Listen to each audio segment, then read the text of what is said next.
Hello and welcome to Perspectives on Our History, a 3-week program being held as part of our Baylor Conversation series. As president of Baylor University, and as we begin our first discussion tonight, I would like to map out why Baylor is undertaking these conversations with the Baylor family and what we hope to accomplish in the course of our 3 evenings together over the next several weeks. In June of 2020, Baylor's Board of Regents passed a resolution acknowledging that during the university's first decades of operation in the community of Independence, located in the southern portion of the Brazos Valley, the institution's 3 founders, most members of its initial board of trustees, and several early leaders of the institution owned enslaved persons. It further acknowledged that a number of Baylor's leaders and prominent individuals connected to the institution supported Confederate causes and engaged in the fight to preserve and defend the institution of slavery, both during and following the Civil War. In addition, the board's resolution created the Independent Commission on Historic Campus Representations at Baylor to review the historical context of the university and its connection with all statues, monuments, buildings, and other aspects of the campus, and to provide guidance on how best to present Baylor's history. The commission members, a diverse group of volunteers drawn from the ranks of our student body, faculty, staff, administration, regents, and alumni, undertook several months of very challenging and prayerful work and fulfilled their charge with a presentation of their final report to the chair of the Board of Regents, Mark Roundtree, and me in December. That brings us to tonight.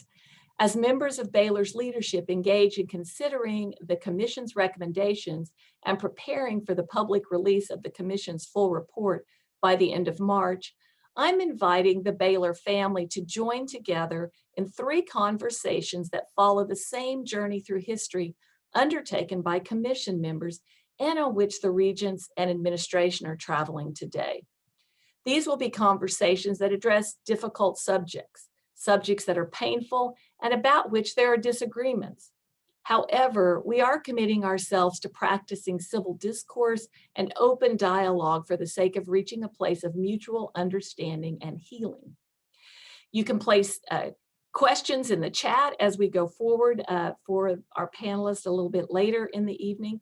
And if you have feedback on the conversation series as it progresses, I encourage you to go to baylor.edu/president, click on the conversation series link where you can share your feedback with us.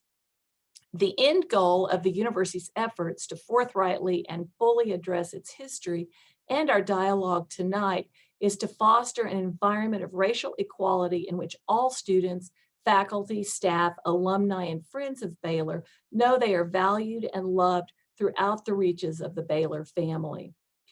As I said last week, following the board meeting, the commission's report tells more than the story of Baylor's history.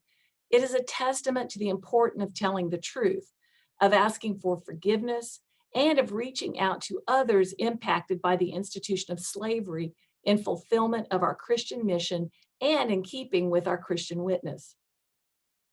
We are blessed to have as a moderator tonight, Dr. Ronald Angelo Johnson, who serves as the Ralph and Bessie May Lynn Chair of History here at Baylor. Dr. Johnson joined our faculty last fall, coming from Texas State University.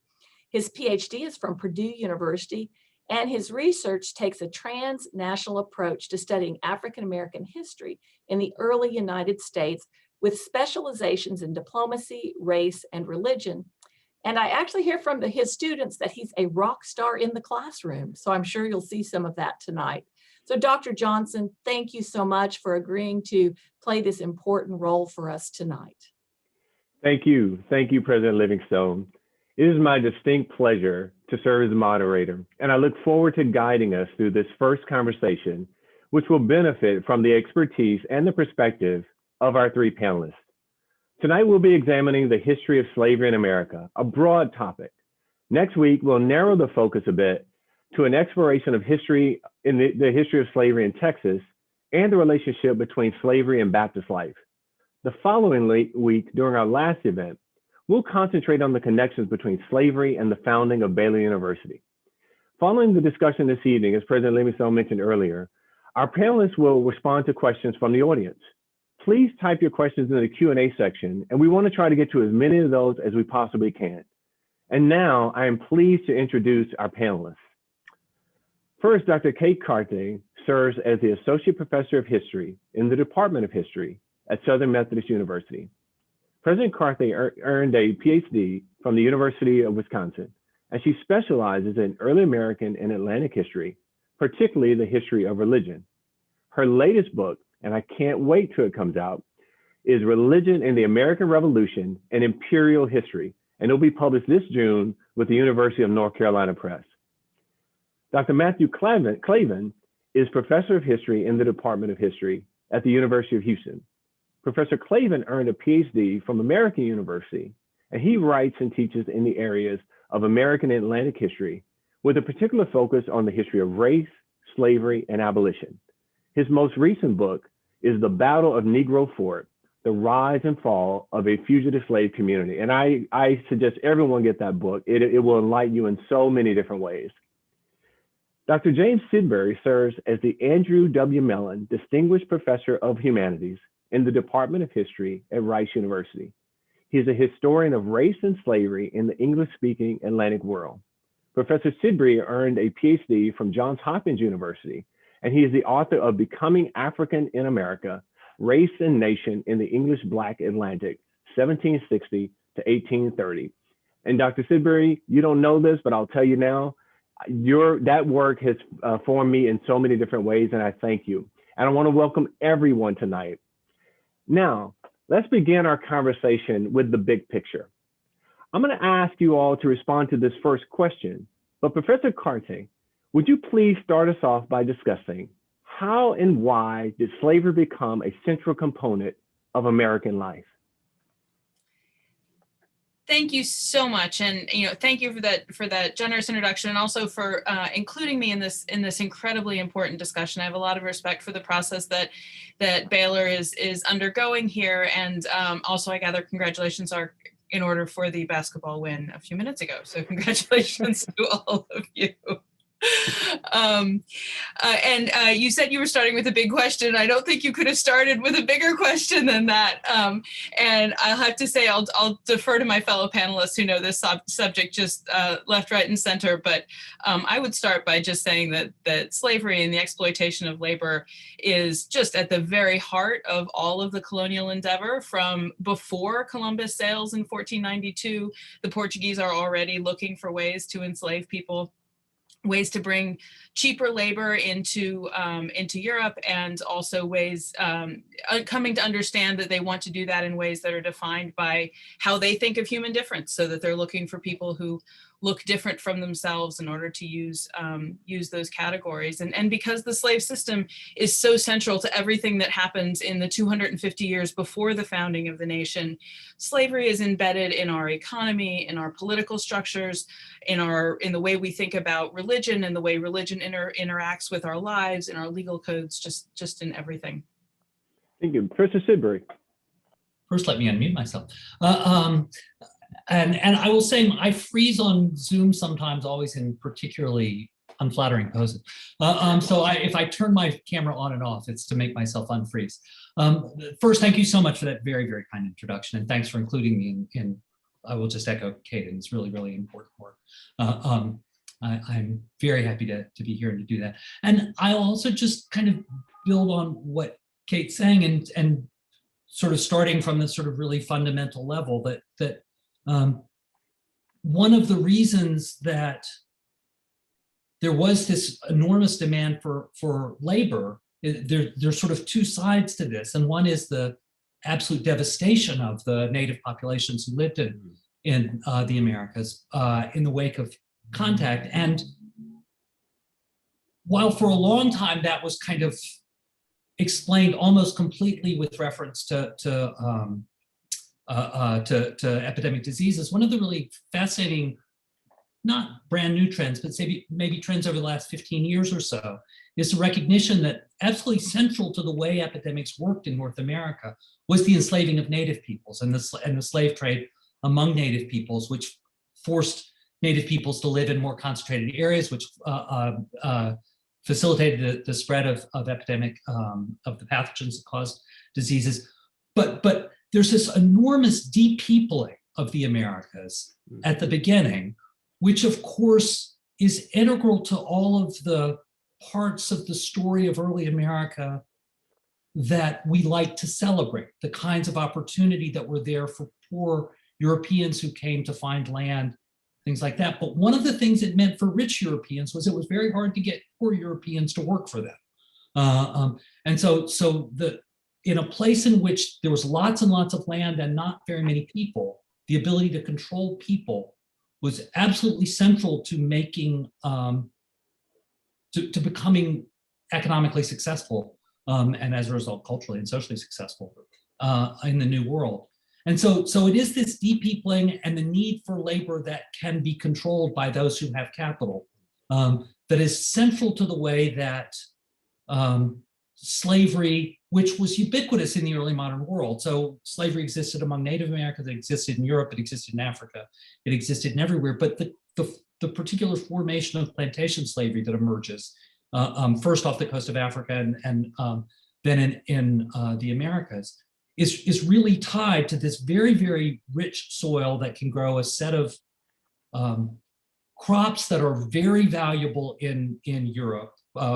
First and foremost, sugar, but then in North America, tobacco and rice are the really crucial ones. And the need to control workers to do that. And people turn to slavery to do that. Thank you. Professor Clavin.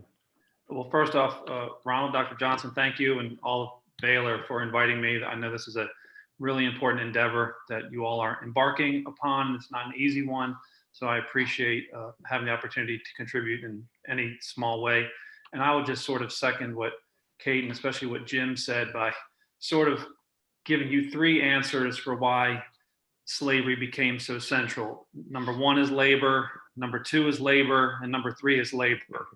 And this is, these colonies exist for the mother countries, and there's multiple reasons why these colonies exist, but most would agree that profit, gain, resources, it's all at the top of the list. And so if these colonies are to survive, if they are to continue, you need labor.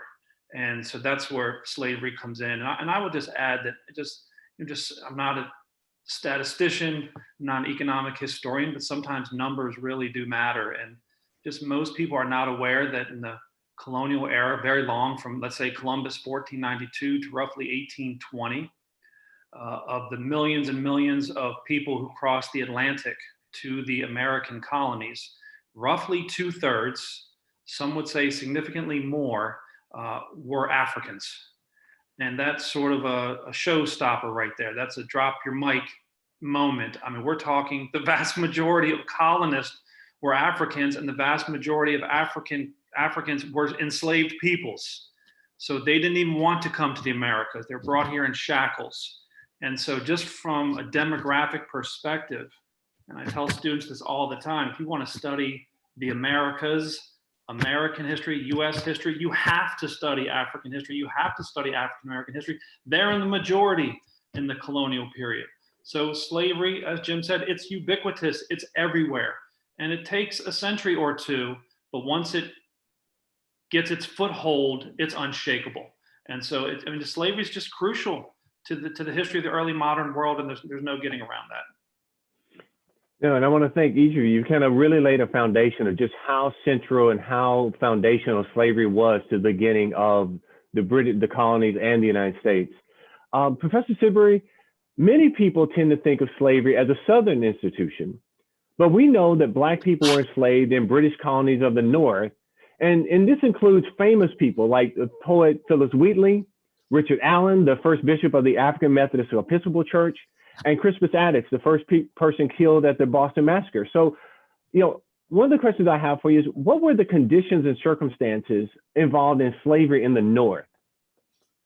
Yeah, that's a great question. It is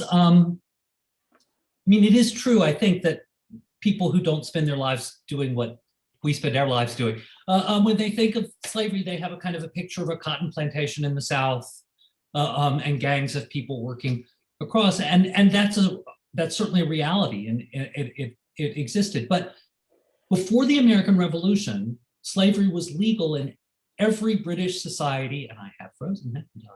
Was legal in every British society. It was legal in England. It was legal in Massachusetts. It was legal in Pennsylvania. And about, in 1750, roughly 10% of the enslaved people who lived in what became the United States lived in states, more than 10%, between 10 and 15, in states that did not join the Confederacy in 1861. And so many enslaved people did in fact live in the North. While, and I'm sure we will get into this later, while all of the scholarship now is pointing out the incredible variety of forms of slavery that existed in the South, in the North, there's really nothing holding slavery together as an institution in the way that there are staple crops holding it together as an institution in Virginia and Maryland and South Carolina and North Carolina and Georgia.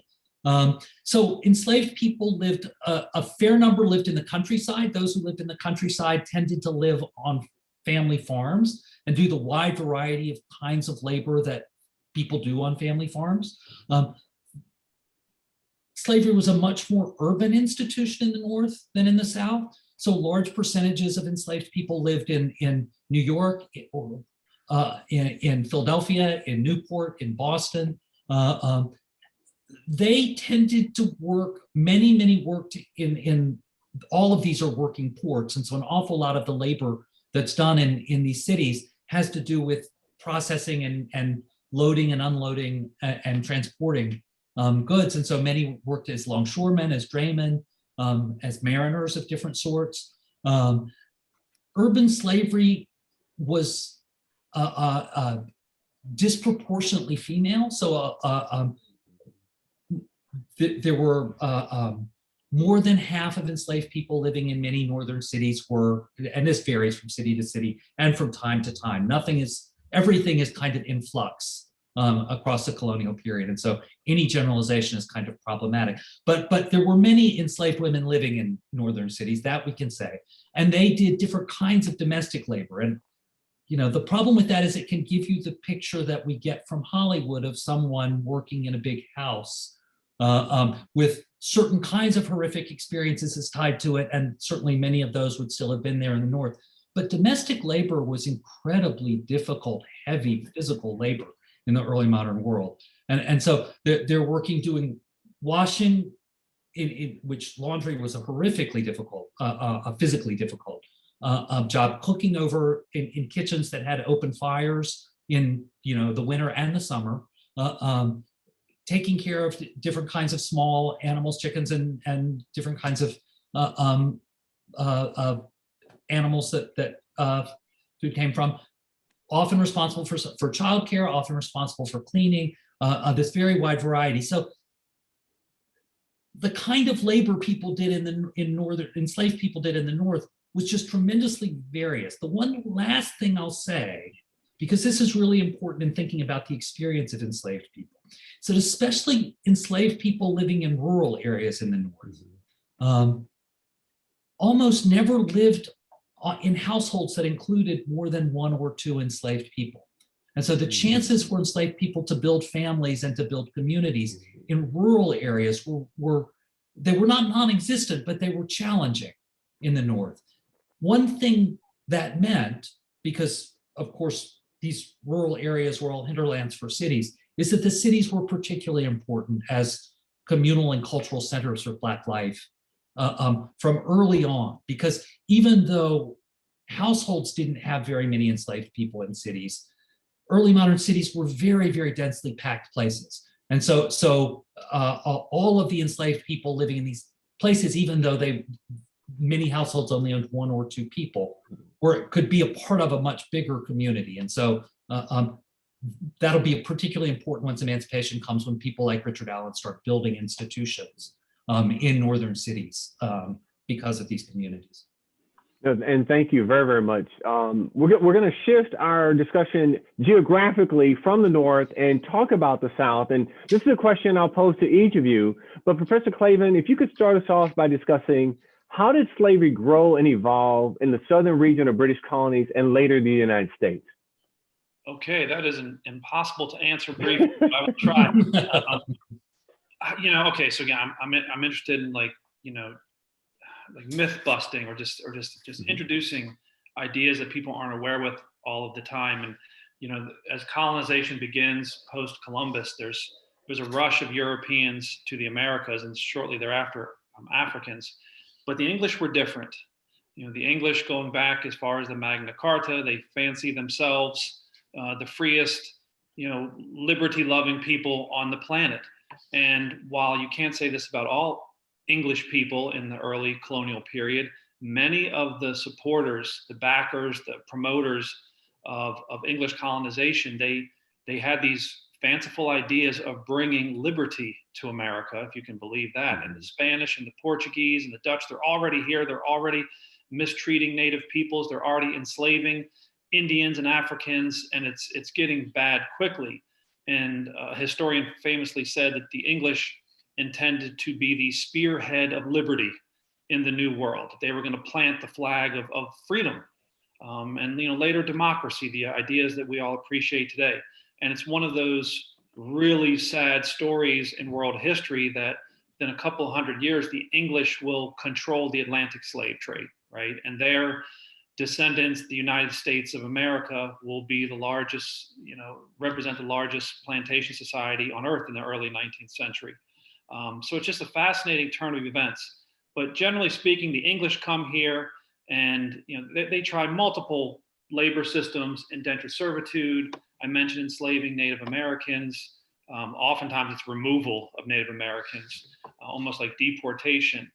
You have convict lease, you have free labor in some colonies, but eventually it's this notion that the English will copycat. They will copy the Spaniards and the Portuguese and the Caribbean throughout New Spain and eventually Brazil. And those colonies are the wealthiest colonies in the early colonial period. So some of the English colonists, particularly those in the southern colonies of South Carolina, what will become Georgia, they start to mimic what is happening in the Caribbean colonies. It also happens in the English West Indies, like Barbados and later Jamaica. So bottom line is, as late as the 18th century, Britain now is at they're the mecca of transatlantic slavery, unfortunately for their legacy. After the American Revolution, the British presence disappears, and the United States, boy, they have this choice too. Are we going to lean towards freedom, or are we going to lean towards slavery? The North slowly but surely gets rid of enslavement, human bondage. They lean towards freedom. It's an imperfect society, but there is, legal abolition of slavery by the early 19th century. The South goes deeper and deeper into slavery. And everyone knows the story of Eli Whitney and the cotton gin. And then, it's one of the saddest stories in world history. 1807, 1808, the largest empire on the planet, Great Britain, abolishes the slave trade. Within a year, the United States kind of is bullied into abolishing the slave trade. And there were people, there were even, elderly founding fathers at the time, they were still confident that slavery would just fade away. They all recognized it was evil and ugly and awful. And they just assumed and hoped and prayed it would go away. The cotton gin not only secures slavery's future, but it secures the growth and expansion. And by the 1820s, you have slave plantations in Mexican Texas. And so it's just this horrible turn of events for freedom-loving people. And it starts in the English southern colonies, if you will, and then it becomes the United States' southern colony or southern states. And slavery becomes, by the early 19th century, this global albatross that is just almost impossible to eliminate, but with a horrific war in the mid-19th century. Professor Carte, do you want to talk about that evolution of slavery in the South?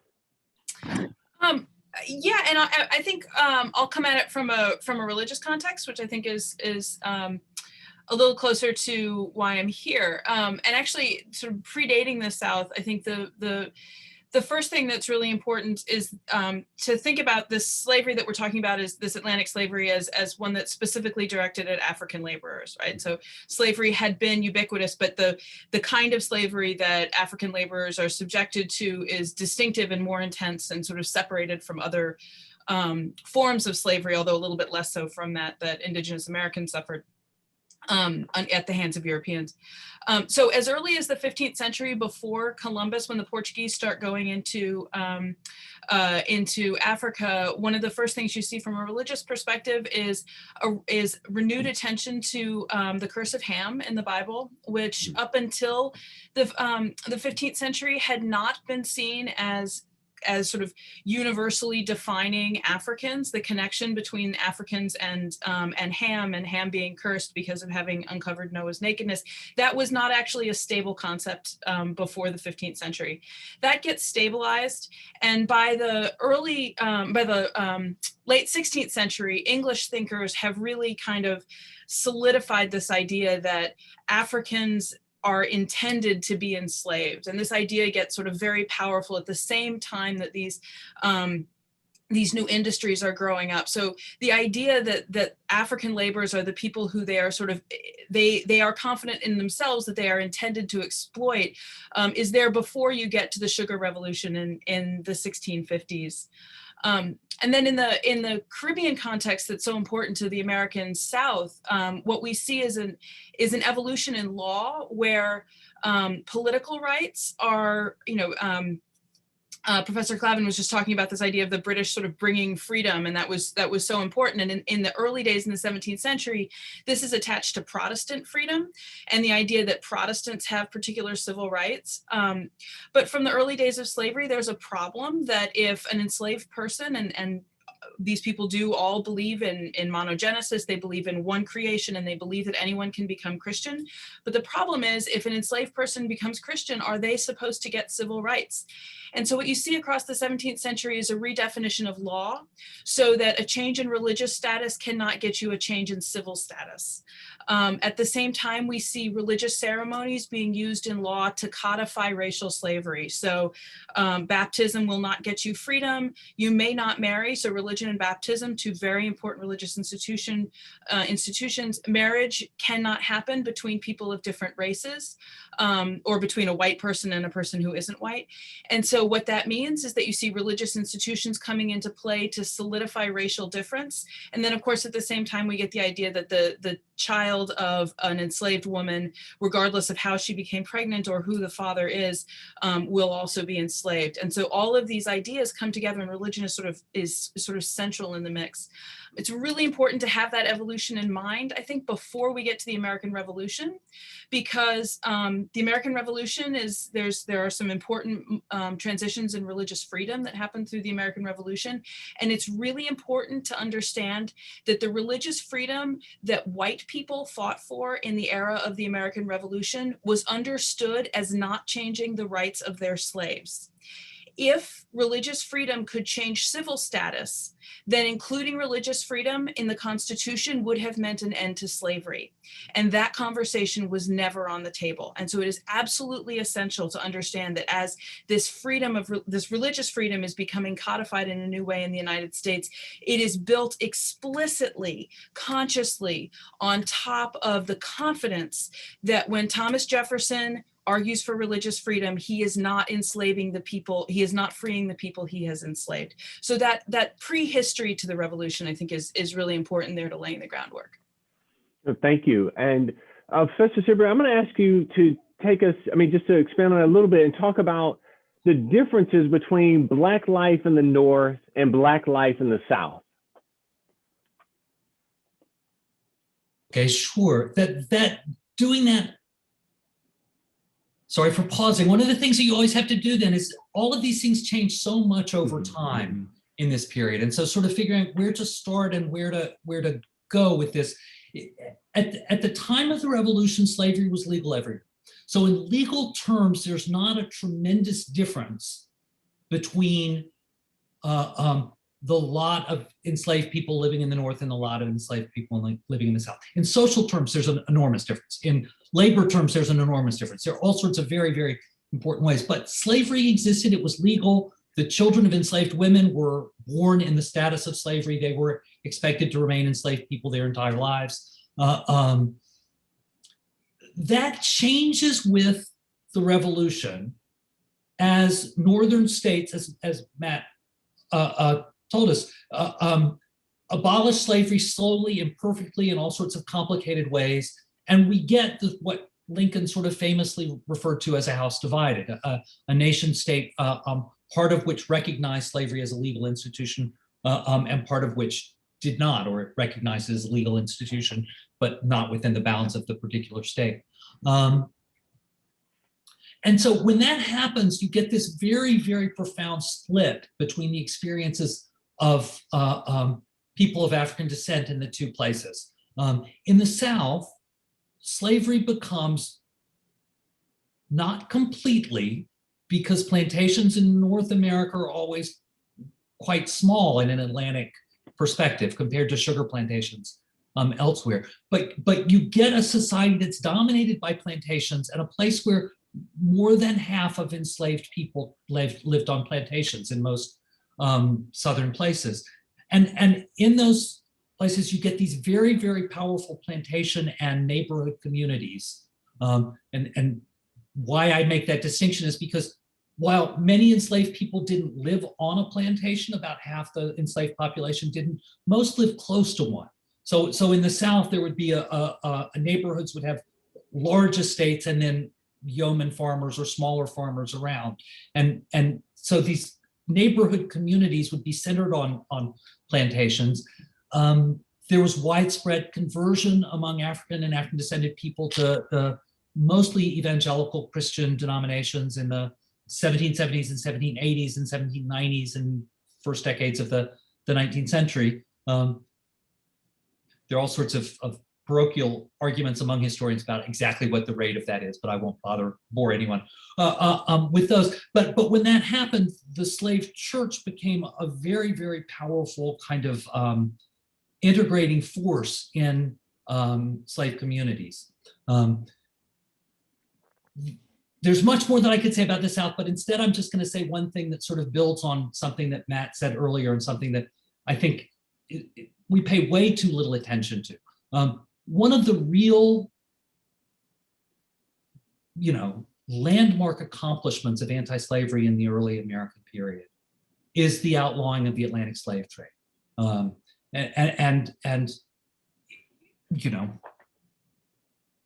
It is, of course, one of the things that's always celebrated as one of the accomplishments.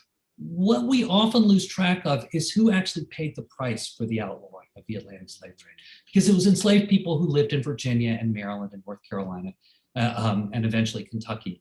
Because once the Atlantic slave trade was cut off, and then, as Matt said, the cotton gin was invented, and cotton spread across the Deep South, culminating here in Texas with its western spread. The source of enslaved people for those who wanted to grow cotton was people living in the Upper South. And so these deeply rooted communities that had emerged, especially in Virginia and Maryland, for all sorts of peculiar legal reasons, that those communities were more stable than Carolinian ones, for instance, or Northern ones for that matter, were destroyed as people's children were sold away from them, as people's spouses were sold away from them, as kinfolk, as they were just ripped apart. And so that experience of, on the one hand, the destruction or the siege of Black communities, enslaved communities in the Upper South, and then this second Middle Passage through which people were moved down to a different slave culture, integrated into new communities, and had to make their way that way, was there. The North was very different. Once people became free, they tended to move into the cities. They started to build enormously rich and not financially rich, I should say, culturally rich institutions designed to protect their rights and to fight for abolition. While there was a split between the experience of African descended people in the North and the South, there was not a sense of difference among them. So the freed people of the North became abolitionists very early on, pushed very hard to try to end slavery in the United States, built a wide array of institutions in the early period, that is from the 1790s to into the 1820s. They often describe themselves as African institutions, and the African Methodist Episcopal Church is the one that has been most deeply institutionalized in American culture that people are most likely to be aware of. But there were a wide array of institutions that did this. And cities became a place where these very powerful communities, or very powerfully integrated communities, could come together, try to defend themselves, and there was a lot to defend themselves against. You'll often hear about anti-abolition riots in the antebellum period, and what that really meant was white mobs attacking Black neighborhoods. You hear about the draft riot in New York in 1863 during the Civil War. That was many things, but one of them was white mobs attacking Black neighborhoods. And so there was a lot to defend themselves against, but there was also this very, very powerful cultural efflorescence in the period in which these communities came together and built these institutions. No, and thank you. I think that's a great leeway to segue into the question I want to ask Professor Clavin here about the abolitionist movement. Like, what was the character and practice of the abolitionist movement between the 1830s and 1850s? It was all over the place. Okay. It was very conservative. It became very radical. I mean, you had many abolitionists who were so racist that they supported the idea of colonization, that we should free the slaves and then get them out of the United States as quickly as possible. You can move them to Haiti, you can move them to Mexico, move them to West Africa, but get them out of here. And then you had radical abolitionists. They're ready to fight and die to free slaves. And the ones I admire the most are the ones who not only want to free the slaves yesterday, but they want to grant them full equality at the same exact moment.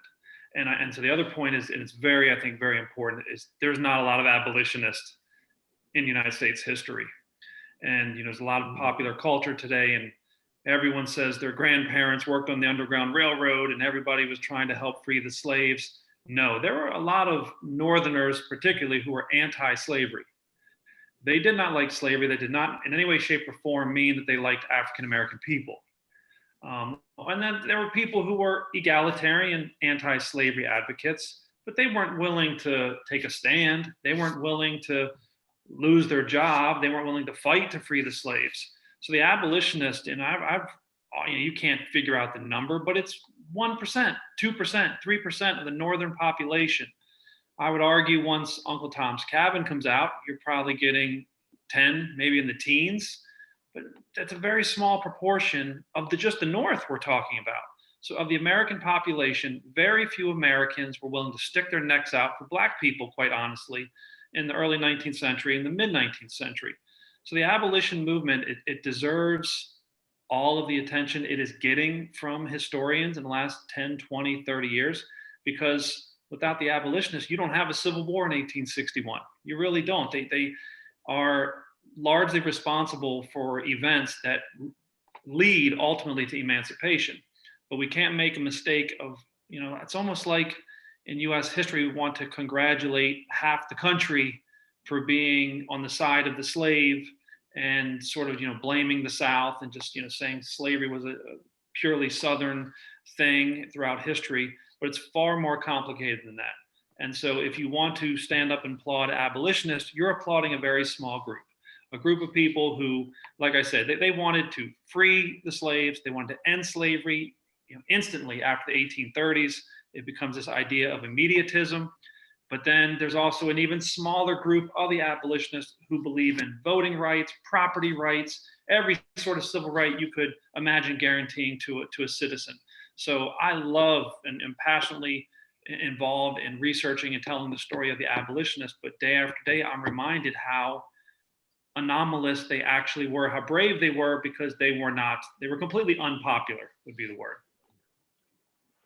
And Professor Carte, during this period, when you have the abolitionists in the North, how did Christians and Christian organizations continue to justify the existence and participation in chattel slavery in America?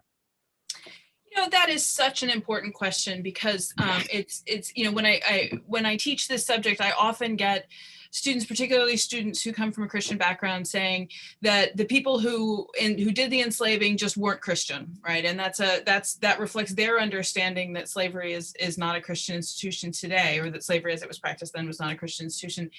But the truth is, the vast majority of enslavers in the South were evangelical Christians, and they, by any meaningful definition, hewed to those faiths and took their faith seriously. And so we have to ask that question. There's a few answers. The first one is that pretty early on in the early 19th century, very late 18th century, especially Baptists and Methodists define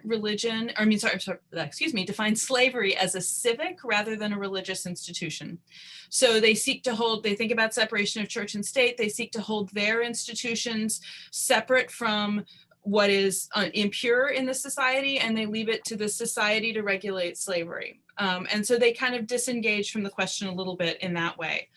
A second way that they do it is that they focus intensely on missionizing slaves rather than thinking about the structural institution of slavery.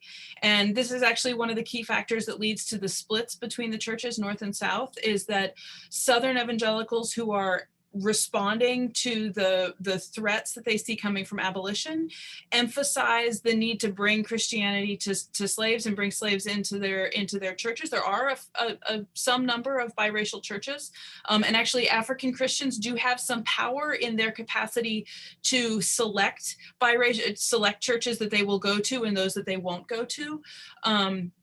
And so that process pushes, again, slaveholders to think about how can they work well within this institution rather than questioning the institution itself. And then the last way is that slavery, the word slavery is in the Bible, as Jim mentioned before, and as Matt mentioned, slavery is ubiquitous in the early modern world.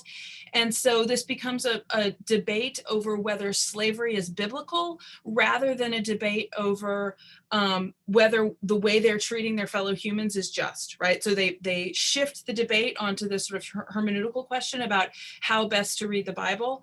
And Southern Christians get very critical of Northern Christians who say the slavery that I see, the practices that I see are wrong.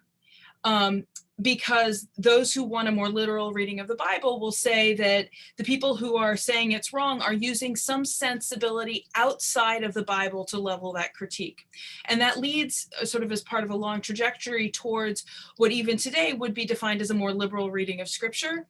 And it pushes Southern slaveholders and Southern Christians into a more literal, as opposed to liberal, a more literal reading of Scripture. So that religious debate can kind of deflect from the sort of nuts and bolts, right? So the issues that the slaveholders are talking about when it comes to Christianity and the issues that are being debated in their churches are rarely things like, is it wrong to cut off the fingers of a slave who stole? Or is it wrong to rape us? Is it more wrong to rape a Black woman than a white woman, right? You know, that they don't debate those questions that so much sort of trouble people today.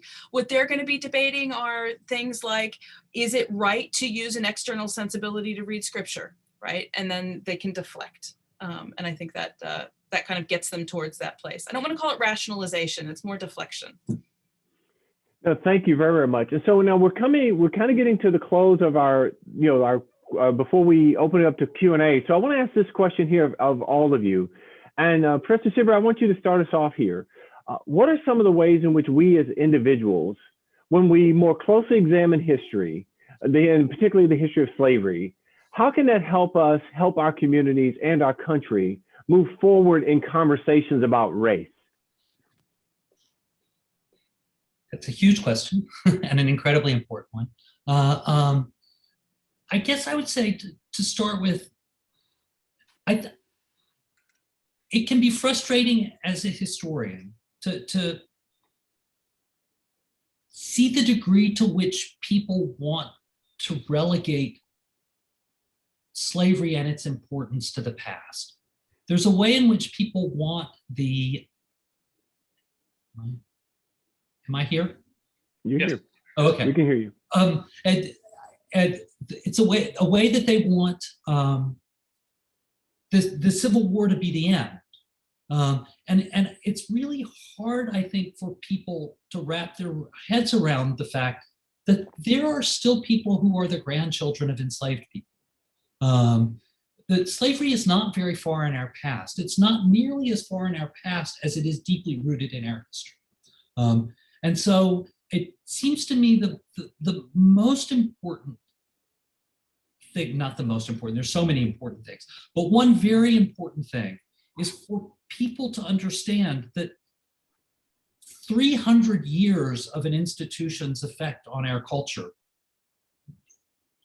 followed by 100 years of no effort to do anything to overcome that, just leaves such deep effects on the way we perceive the world, the way we understand possibilities in the world, and the possibilities, the structural realities that shape different people's possibilities in the world, that we simply can't think of this as something that ended with the Civil War. The legacy of slavery is so deep in American culture that, you know, we can see all of these universities. I'm on a similar task force at Rice now. Everybody is sitting there trying to come to grips with how we can think about these effects. And that's such important work. And it's so important that we approach it without falling into defensive stances about it. Hey, and Jim, and before you go on, do you mind turning your camera on and off one more time, see if it'll get you back on? Yeah. There we go. Yeah, there we go. Okay, sorry about that. That's okay. And so to approach these questions without falling into defensive stances, and to realize that these are not problems that any of us created, but they are the problems that are the responsibility of all of us to try to address. They're the world we were born into. And slavery is so central to that, and it's not nearly as far in the past as we would like to think it was. Okay. Professor Clavin, how does talking about, learning more about slavery help us address issues of race? You know, this like people, I think, misunderstand historians frequently, and like they don't quite understand how this stuff matters to us, and it hurts on occasion. And this is no lie. I'm writing a paragraph yesterday, and I jot down this quotation, which is helping support an argument I'm making. And the quotation, it's from a runaway slave advertisement, early 1800s in Georgia. And it says that these 4 likely Negroes, I don't remember if it says Negro girls, but I think it's four likely, which meant like healthy, probably young and healthy Negroes, were being sold. And then it literally said, and I'll continue the quote, along with a feather bed and other furniture. And like, to me, that's the essence of bondage, like literally for hundreds of years in this country. And earlier in the colonial period, for centuries, African people, African descended people, were legally, socially, personally relegated to pieces of property. I mean, it's the chattel principle is what people refer to as, abolitionists refer to all of the time. So I think the bottom line is, to answer your question, is historians have a purpose here. We have a role, and that is to help United States, help Americans. As Jim said, we got to acknowledge, we have to acknowledge how really traumatic and horrific this history is. And we've never done that. I love the way Jim put that. Like, there's this notion that it ended 1865. No, it didn't. Slavery died, racism did not. So the legacy of slavery is still around us. So historians have an important role to help inform the public. And I think historians are culpable on occasion because they speak to themselves in these hard to read esoteric studies that don't matter to the ordinary individual. So it's important for historians to have their voices heard beyond the campus, to inform people in the public square, and so they will be better informed. And until everyone acknowledges how awful and traumatic this history is, we can't move forward. So I think we're still in that. And again, it seems so long ago, the Civil War, like Jim said, it's historically, for historians, it wasn't that long ago. And we've ignored it for so long. And every generation or two, 1960s comes to mind, people talk about it and they say they're going to change and they promise change, and some change is accomplished. But we're in one of those incredible historical moments now, and we're all crossing our fingers and we're working and hoping that this is going to be a moment where we escalate the speed of change to the positive. And I think historians, this now is not the time to hide, and now is not the time to be thin-skinned. Now is the time to get out there and help and make this change happen. Dr. Carter. It's such an important question. I would echo what both James and Matt have said, but I'd add to it, I think, by suggesting that maybe we rethink what we mean by history a little bit. It's really easy to assume that history is just what happened in the past. I think it's a lot more helpful to think about history as an ongoing conversation about how we relate to the past. And that's really important because there are a lot of legacies that we get, and that certainly I know we all hear from our students about, sort of what we think we know about the past. Was slavery nicer or less nice in this place or that place, or was the Civil War fought for states' rights primarily, or conversely, if we learn about slavery, are we just going to hear that all white people were bad, or all of these sort of assumptions, when what's really important is that we have the conversation. The history that was written about slavery 70 years ago or 50 years ago or 30 years ago isn't the history that we need to be doing right now, because those were conversations for that moment. And we're having a conversation now that, for instance, includes conversations about indigenous slavery too. And so what we need to do is not be afraid to ask all the questions that bother us. And I think that includes things like, how did these people consider themselves Christian? Or, what was it like to enslave your own child? Or what was it like to be enslaved by your parent, right?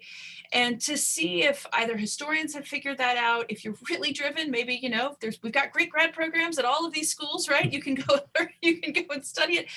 But the other way I would say is by reading fiction. I think good fiction can open your eyes to a historical experience and kind of bring you in that in a new way. I mean, I just read a novel, a few months ago, Sarah Collins's Confessions of Franny Langton, which is about a Jamaican woman who ends up on trial for murder in Britain. To so viscerally bring yourself into a character who was enslaved, but who was a human. That's important, right? To think about those connections. So I would say it's about the conversation. No, and thank you guys so much. And each of you has been a great part of helping us with the conversation that we're having here at Baylor. And I want to thank you for that. We're going to now respond to questions posed by the audience. And I want to remind our viewers to type your questions in the Q&A, and we're going to get to as many of them as we can. To begin our Q&A session, I'd like to invite President Livingstone to come back and pose the first question for us. Thank you, Dr. Johnson, and thank you all for really an enlightening conversation. We really appreciate it. So my question is for Dr. Clavin.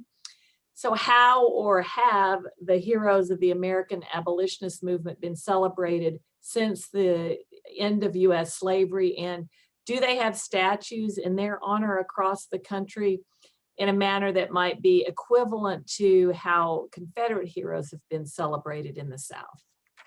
Great question, and not to make light of my answer, but there are dozens of plaques across the North to abolitionists, whereas across the South you have 100-foot tall monuments, these gorgeous equestrian statues to all these gallant white men, what you have across the North, and now you do have some statues, but there's just not a lot of remembering. There are exceptions. Boston comes to mind, Philadelphia, now New York City. I spent a lot of years in Washington, D.C., and there are schools named after abolitionists. So there are stuff in the North. But to reiterate what I had said earlier, is abolitionism was really unpopular. And another uncomfortable idea is that throughout American history, you don't find a lot of people who truly believe in an interracial democracy. They just don't. There are a few, they're a minority, but in any society, you don't normally memorialize a small radical minority. And so, I mean, really, things have changed in the last 30, 40 years. And now these plaques and Underground Railroad markers, they're showing up everywhere. But there's just not the plethora of concrete that you see across the South dedicated to the Confederate warriors of lore. And, you know, there's been a lot written about this, and I totally agree that I can imagine a United States long after I'm gone, where heroes of interracial democracy, their monuments outnumber the men and women who supported slavery and defended racism and things of that nature. But we're nowhere near there. But the monuments they symbolize a society. And so it means something when there's far more memorials to white supremacists than to freedom fighters. And that's unfortunate. Great question, though. No, thank you. Thank you very, very much. And I want to say to our viewers, thank you so much. Our Q&A is lighting up, and we hope you guys are going to continue to ask questions. This next one I'm going to pose to Professor Sidbury, and it's how do you respond to students who minimize the enslavement of Black people by saying, and we talked about this a little earlier, by saying, well, Native Americans were enslaved, or Africans on the continent of Africa enslaved other Black people. How do you respond to that, Dr. Sidbury, and help us contextualize Black slavery in the midst of that? Yeah, those questions come up, and it is really important to sort of engage with them. I think there are a couple of things to do, and the first step is just to say that one group did something one doesn't approve of doesn't make the fact that another group did something that one doesn't approve of acceptable. It's such a kind of, what is now called in the press whataboutism, is such an unhelpful way to approach almost any question, and it's almost always a way of evading something that the person doing it doesn't want to face. And so the trick becomes, I think,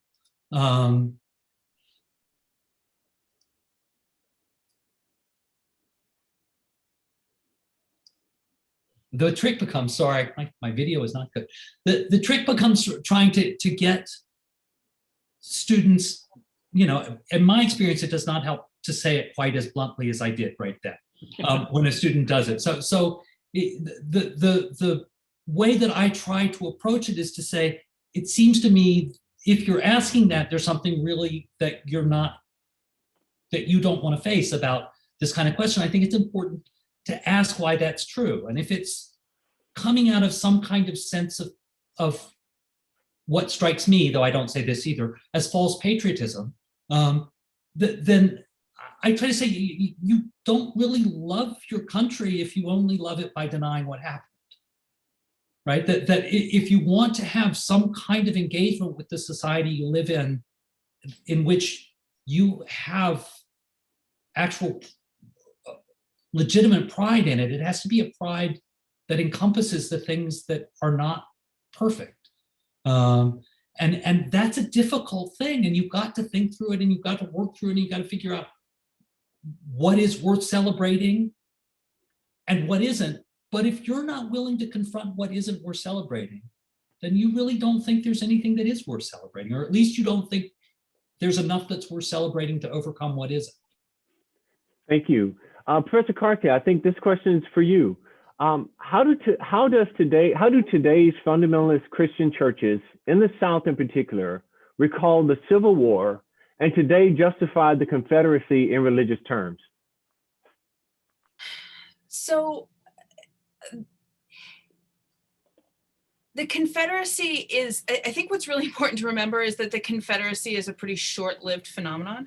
It was only there for a few years. And so there's, and then also then the Confederacy in the aftermath of the Civil War gets loaded with a bunch of religious connotations that are sort of religious rituals and rites that are sort of very distinctive, right? So you get rituals of, the Daughters of the Confederacy going and celebrating, the putting up of the So Professor Carter, I think we lost your camera right now. So I tell you, I'm gonna move on to our next question, and then when you come back, I'll let you finish up that. And Professor Clavin, this is going to be for you. How can we begin to introduce this story to the story of slavery to those who see this story as a betrayal of the ideal of American exceptionalism and the belief that Americans are the good guys? That somehow slavery taints that narrative. Let me defer to Abraham Lincoln here, and he was a massive champion of the Declaration of Independence, as many of us are. And say what you will about the Constitution, but the Declaration makes it pretty unequivocal that the American Republic is to be a place where all men were created equal! ! And you can go on and on how we have failed to live up to that exceptional dream, right? And you can question why that is and how that happened and things of that nature, and why is it continuing. So it still doesn't eliminate the fact that America has some exceptional qualities. Like some of those ideals are earth-shattering for the late 18th century. Some of the things we've done in the 20th century regarding, defeating Nazi Germany, the Civil Rights Movement, the Voting Rights Act, which is now under attack. I mean, there's all these exceptional ideas that have been out there for centuries. So you can still be critical. You need, like Jim said, how can you be a patriot if you're not critical of that country you love so much? And so I think it's okay to say that America is imperfect, and you say the goal is to build a more perfect union. But to just blindly walk around and say we are perfect, no one is like us, we are so exceptional, without asking some tough questions, that's very problematic. So I think you have to address the truth. These are facts. Slavery existed. It's an ugly part of the historical record, not just for our nation, but for many others. And it's still okay to think America is flawed, and potentially an incredibly exceptional place. That's pretty much the way I feel most of the time. I often am very distraught at how far we are from reaching our exceptional goals and ideals, but thank goodness we have them. Some places lack the ideals, or they lack the dream. So we at least have that. So I think it's part of the whole idea of, like Kate said, these tough conversations, these tough discussions. And one of those tough discussions is, if you love this country, then let's try to fix it. And to fix it, you have to acknowledge the problem, admit it, and move from that point. Thank you. And Professor Cartes, we're glad to have you back. Do you want to continue your answer and talking about fundamental churches? Sure, and I'm sorry about the Zoom issues. I would just finish by saying that early on after the Civil War, Southern churches build a kind of religious ritual around the Confederacy, but that as time goes on, that Confederacy is vested with this meaning of individual liberty that is pretty powerful, and that the people, I think that many of the people who are celebrating it are not celebrating per se white supremacy, or what they're thinking about is something that's positive to them, without really thinking through the implications about how that affects, how that legacy comes directly out of something that very much was, sort of white supremacy and slavery. No, thank you. Thank you very much. Professor Siberry, this will be a question for you, and I'll read it here. I've often read or heard that universities in the North continued to be more segregated than universities in the South because there was more informal segregation, so it was harder to eradicate than formal segregation in Southern universities. I was wondering if that is an accurate portrayal.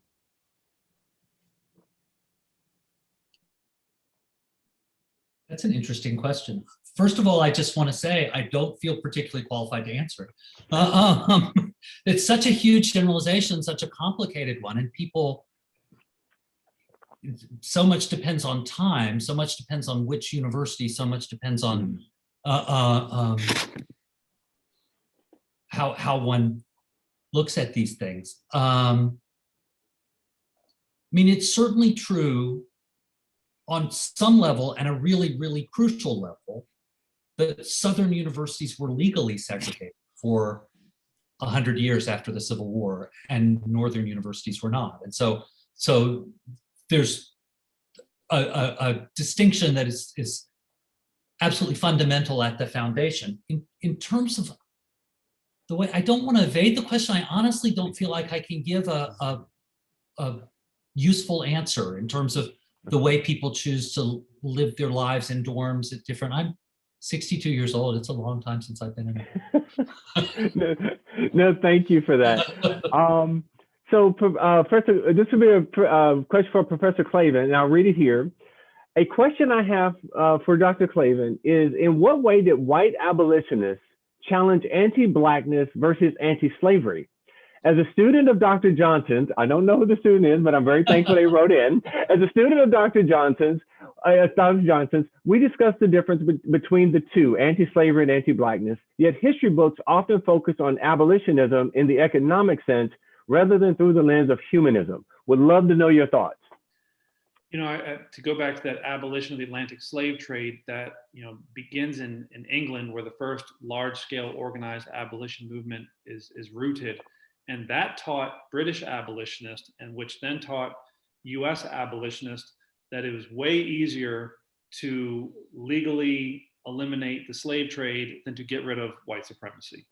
And as the North eliminates slavery on a state-by-state case, they not only do they fail to get rid of white supremacy, all the evidence supports that white supremacy, virulent racism increased in the antebellum North. Really weird, right? At the exact same time Northerners are writing slavery out of their state constitutions, they're also passing laws that deny Black people the right to vote, the right to own property, to live in certain neighborhoods. I mean, it's yet another disturbing paradox in American history. So I think as you get closer and closer to the Civil War, I think abolitionists are trying to, they're using both fists, and they're punching against slavery and they're punching against white supremacy. But I think they're leaning back and they're saving their haymaker for slavery, right? They think it's an easier get. It's easier to knock out slavery than racism. And I think that once they get slavery out of the picture, then they can deal with it. And actually I think a lot of them thought racism would follow. You get rid of slavery, it'll change things. That being said, there are just certain champions of anti-slavery, Frederick Douglass, John Brown. I mean, these people, Black and white, they not only are fighting for slavery, risking their lives to end slavery, but they are literally surrounding themselves in these multiracial communities, very local, Black and white. And so they're not just championing racial equality, they're living it. And I always tell people that John Brown was crazy because he was this white abolitionist who would die for slaves. And even before that, he lived among Black people as equal for decades. And so it's a double-fisted fight. But I think since the early 19th century, US abolitionists recognized that it would be, though difficult, slavery was an easier out than racism. And history would prove that is the case. So, thank you. And Professor Carte, in a time when the notion of alternative facts exists, how can we confront the lack of real history that people are familiar with as we try to have these hard conversations? How can we combat myth with truth? Well, that's really hard. And I think there's a two-part answer. I think the first part is that we have to have these conversations in ways that we trust, right? So it's important that Baylor is having this conversation for Baylor so that conversation can be shaped for its particular needs. But the other thing is that, and I guess this is a plug for our profession, the people who study history overwhelmingly do it dispassionately with a commitment to the facts. And when we get our facts wrong, we call each other out on it. And so looking for the structures of peer review, looking for consensus across a variety of scholars, not looking for the one outlier who says all the scholars are wrong. Look for the center of the conversation. That's a good place to find solid information. If you want to learn that, the classes that Dr. Johnson is teaching, right? That's a great place to have that conversation and ask those questions. Well, everyone, that's going to bring us to the end of our first forum on perspectives on our history. On behalf of President Livingstone, the Baylor family, I'd like to thank Professors Carting, Clavin, and Tidbury for sharing your time, your expertise, and your love of your profession and our profession with us this evening. And I thank you, our virtual audience, for your interest, your prayers, and your beautiful questions as we commit ourselves as a community to reach a place of mutual understanding and healing. I want to invite everyone back next Tuesday at 6:30 for our second forum, Slavery in Texas and Among Texas Baptists. I hope to see you then. Bye-bye for now.